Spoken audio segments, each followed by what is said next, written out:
रति साहब, वेलकम है आपका भारतीय वाल्मीकि धर्म समाज के यूट्यूब मंच पर। Thank you sir. आपका जो ज़िंदगी का जो तजुर्बा रहा है, जो आपने हमारे समाज को एक दिशा दी, जो जिस समाज की कोई वैल्यू नहीं थी, जिस समाज को कहीं दो रोटी के ऊपर जो है टॉयलेट साफ़ करना पड़ता था, आपने उनको जीने का अधिकार दिखाया। हम आपकी ज़िंदगी के बारे में कुछ क्षण जो है, जो बिटर एक्सपीरियंस आपके, वो साझा करने चाहेंगे समाज से, ताकि हमारे आने वाले जो नेता लोग हैं, जो हमारे आज की डेट में दूसरे लीडर हैं, जो ये चाहते हैं कि चंदा इकट्ठा करो और पब्लिक को खाओ, उन दिनों में आपने भूखे रह करके जो है वो संघर्ष किया, उसी की कुछ बानगियाँ हम आज आपसे जानना चाहते हैं। मैं पूनम चंद्र रत्ती, फतेहाबाद में मेरा जन्म 1955 में हुआ है। तो मेरी माँ भी प्राइवेट घरों में सफाई का कार्य करती थी और बचपन में तो हमें भी उनके साथ ही जाना पड़ता था।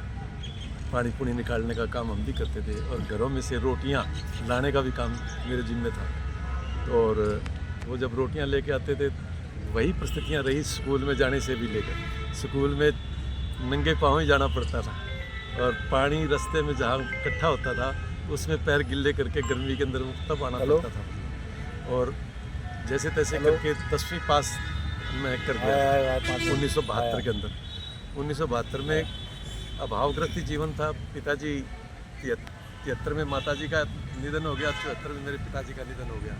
तो घर जो था हमारा वो टूटा फूटा और जर्जर हालात के अंदर गिरता हुआ था, उसी के अंदर मुझे रहना था। 73 में मेरी शादी भी कर दी गई थी। तो बड़े हम बेरोज़गार थे, बुरी हालात के अंदर काम कर रहे थे। तो उस समय मुझे मजदूरी करने पे रिक्शा चलाना, फिर उसके बाद रंग रोगन का काम करना, तमाम दौर से गुजरे हैं। फैक्ट्री में भी काम किया और आजीविका भी चलाई।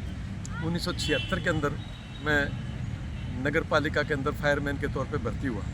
और उससे पहले 75 में जब हम रंग रोगन करते थे तो शिल्पकार लेबर यूनियन का हमने गठन किया था। मैं उसका सेक्रेटरी था फतेहाबाद ब्लॉक का। और मज़दूरों के शोषण के खिलाफ, मज़दूरों की मांगों के लिए हम संघर्ष करते रहे।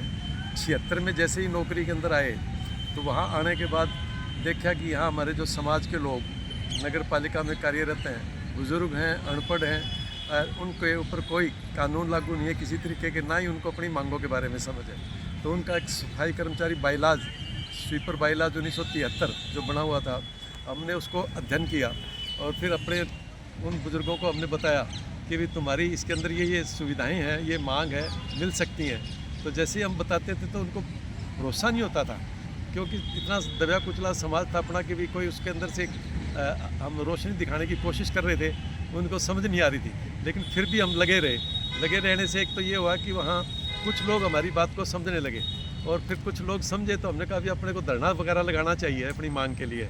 तो आपकी जो मांग है कि आपको हैंड ग्लव्स मिलने चाहिए, गम बूट मिलने चाहिए, आपको वर्दी मिलनी चाहिए, आपके काम के घंटे जो वो ठीक होने चाहिए, समय पे आपका वेतन मिलना चाहिए, आपका जीपीएफ करता है वो टाइम पे जमा होना चाहिए। जब ये सारी बातें जब हमने बताई तो मतलब भी उनको समझ में आने कम आती थी, भरोसा कम होता था। फिर भी हमने एक धरना लगाया। तो उस टाइम SDM होते थे, उन्होंने बातचीत के लिए बुलाया 5-6 दिन धरने के बाद। तो बातचीत के अंदर पहली बार जब हमने देखा कि प्रशासन जो है वो झुका और 6 घंटे की ड्यूटी हमने वहाँ करवाई स्वीपर बाइलाज के अनुसार। तो उन्होंने जब माना तो उससे एक हौसला मिला लोगों के अंदर, कुछ मांग मिलने के बाद कि हाँ कुछ किया जा सकता है। तो फिर वो थोड़े बहुत लोग लामबंद हुए और फतेहाबाद में जैसे काम हमने शुरुआत करी थी, उसके बाद फिर नज़दीक हमारा ज़िला हिसार का हम पार्ट होते थे, हिसार के अंदर हमने शुरुआत करने की कोशिश। यहाँ भी हमारे बुज़ुर्ग ऐसे ही थे, वो हमें कहते थे कि नाम तो मैं नहीं ले सकता, बेचारे वो नहीं है हमारे बीच में, लेकिन वो कहते थे भाई फतेहाबाद वाले हो, फतेहाबाद के मुर्दे फतेहाबाद में ही चढ़ाओ, हिसार के मुर्दे हिसार में चलेंगे। तो यहाँ तक वो बड़ा विरोध होता था। विरोध के बावजूद भी हम यहाँ कर्मचारियों का संगठन खड़ा करने में कामयाब हुए। जब यहाँ हुए तो फिर हमारी एक उम्मीद जगी कि पूरे प्रदेश के अंदर भी नगर पालिका के कर्मचारियों को इकट्ठा किया जाए। और उसके लिए फिर कुछ टीमें बनाकर, यहाँ से अर्जुन थे यूनिवर्सिटी से, भाई अशोक कुमार बहुत है, और चंदकीरा में कुछ और साथी मिले, उनके साथ मिलके हमने 2 टीमों का गठन किया और पूरे देश के अंदर नगर पालिकाओं का भ्रमण किया। और उस भ्रमण में कुछ संपर्क करके आए। तो हमने कहा नगर पालिका के अंदर उस समय की जो हालात थी, तो आउटसाइडर लोग जो थे वो प्रधान होते थे, जो कर्मचारी नहीं थे। तो हमने एक तो यही कहा कि जो यूनियन कर्मचारी है ना, वो अपने प्रधान बनने चाहिए, ताकि हड़ताल वगैरह करें तो उस कर्मचारी का जो नुकसान होता है तो वो सोच समझ के करेगा और जायज़ का काम के लिए करेगा हड़ताल। तो बाहर वाले का कोई नुकसान नहीं होता, लोगों को एक्सेप्ट हुआ, बाहर के जितने भी लोग थे वो फिर बाहर हुए और कर्मचारियों का ये संगठन 14 मई 1987 को पूरे हरियाणा का नगर पालिका कर्मचारी संघ की स्थापना हुई। इससे पहले सफाई कर्मचारी मजदूर यूनियन हरियाणा भी हमने बढ़ाया और उसके तहत हम पूरे नगर पालिकाओं में घूमे थे और उसी के कारण फिर ये नगर पालिका कर्मचारी संघ भी जल्दी हमारा मजबूती की तरफ बढ़ गया। तो मैं ये कहना चाहता हूँ कि नगर पालिका का जब संगठन बना उसमें बहुत सारे साथी आए और उन्होंने बड़ा उसका योगदान है और उस योगदान की ये फ़ायदा हुआ कि हमारी 1991 में 2 अप्रैल को हमने हड़ताल करने की धमकी दी थी। देवीलाल जी की सरकार थी, देवीलाल जी ने इस्तीफ़ा दे दिया था, उसके बावजूद हमने हड़ताल का नोटिस दिया हुआ था। तो धनिकलाल मंडल जी गवर्नर थे, हड़ताल की 14 दिन की हड़ताल रही हमारी कामयाब, और कामयाब हड़ताल के बाद धनिकलाल मंडल जी ने नेगोशिएशन करी और नेगोशिएशन के बाद हमारी जो पेंशन की डिमांड थी वो मानी गई। तो इसमें एक तो मैं जो क्रेडिट है वो तो हमारे जो नगर पालिका के कर्मचारी है उनको ही दूंगा कि उन्होंने हमारे पे भरोसा किया और संगठन को मजबूत किया और उस संगठन की ये उपलब्धि रही कि वो आज पेंशन प्राप्त कर रहे हैं। और पेंशन प्राप्त करने के बाद भी बहुत सारी समस्याएं थी जिनके लिए समय समय पर अपनी हड़तालें होती रही और हरियाणा के अंदर रिकॉर्ड हड़ताल 16 दिसंबर 96 को हुई जो 4 मार्च 1997 तक चली और उसमें 1700 महिलाएं जेलों में गई, 5000 से ज़्यादा कर्मचारियों को मतलब जेलों में बंद कर रखा था, टर्मिनेट कर दिए गए थे, नई भर्ती कर ली गई थी 4000 से ज़्यादा 4500 लोगों की। तो ऐसे दमन पूर्वक जो सरकार ने काम किया तो उसमें बीजेपी की सरकार और हरियाणा विकास पार्टी की सरकार थी, उन्होंने पूरा दमन किया। लेकिन ये लंबी लड़ाई चली और हमें 2 नेताओं को मास्टर शेर सिंह जी सर्व कर्मचारी संघ के नेता और मुझे 43 दिन की भूख हड़ताल की, चंडीगढ़ में बैठे थे भूख हड़ताल पे, वो उन्होंने फिर वहाँ से गिरफ्तार किया, कभी सिरसा की जेल में, कभी नारनौल महेंद्रगढ़ की जेल में और कभी रोहतक के हॉस्पिटल के अंदर भी हमें पुलिस कस्टडी के अंदर ही रखा गया भूख हड़ताल के अंदर ही। तो 43 दिन के बाद फिर सरकार झुकी और मंत्री उद्योग मंत्री थे शशिपाल मेहता जी, उन्होंने जूस पिलाकर अनशन को समाप्त करवाया था और कर्मचारियों की मांग थी कि 1 तारीख को ट्रेजरी से तनख्वाह मिले, गारंटी हो सरकार की तरफ से। तो उन्होंने कहा था जी हम करेंगे गारंटी, लेकिन सरकार उस मांग से भी फिर समझौता करने के बाद भी पीछे हटी है। लेकिन आज मुझे खुशी है कि हमारा नगर पालिका कर्मचारी संघ एज इट इज़ और ज़्यादा मजबूती से, जबकि हमारे पक्के कर्मचारियों की संख्या निरंतर घटती जा रही है और यहाँ कच्चे कर्मचारियों की संख्या बढ़ रही है, उनका शोषण भी बदस्तूर जारी है। तो लेकिन संगठन फिर भी हमारा चल रहा है, आंदोलन भी सरकार के खिलाफ हो रहे हैं और सरकार बात भी कर रही है लेकिन इम्प्लीमेंट नहीं कर रही, बातों को बार बार बुला रही है, बातचीत कर रही है लेकिन लागू नहीं कर रही। तो हम सरकार से कहना चाहते हैं कि सरकार का जो वर्ग चरित्र है बीजेपी की सरकार का, वो हमारा दलित विरोधी चरित्र है, एक तो सफाई कर्मचारी विरोधी चरित्र है, वो बातचीत को लागू नहीं कर रही। कैसे इनके ऊपर और शर्तें थोपी जा रही हैं काम के लिए, आज मोबाइल के ऊपर इनकी हाज़िरी लगाने का काम कि ये यूनियन ना बना सके, इसके लिए हथकंडे अपनाए जा रहे हैं। इनकी मांगों को लटकाए रखा जाए, विक्टिमाइज किया जाए, 4-4 हज़ार कर्मचारियों को वहाँ से हटाते हैं गुड़गांव के अंदर।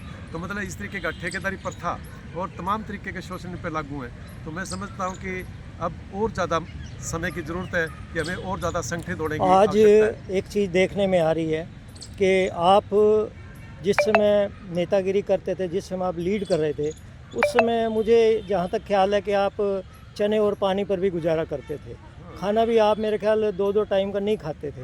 लेकिन आज के जो हमारे लीडर हैं, मजदूर लीडर है, जो हमारे निगम के जो लीडर हैं, इनका जो है जो पता चलता है कि ये अपने कार्य पर जो है खरे नहीं उतर पा रहे हैं। तो ये आप उनको क्या संदेश दोगे? मैं यही कहना चाहता हूँ, एक तो 1979 में 76 के बाद 79 में मुझे सस्पेंड कर दिया था 6 महीने कि आप सफाई कर्मचारियों को भड़काते हैं, इसी आरोप के तहत। और फिर उसके बाद मुझे 1983 में सस्पेंड किया, 1984 में लेकर 89 तक 5 साल तक मैं फिर सस्पेंड रहा और 2 बार मैं टर्मिनेट भी हुआ, धारा 311 2 ABC और एस्मा के कानून के तहत। तो मैं फायरमैन लगा था और लगातार विक्टिमाइज रहा।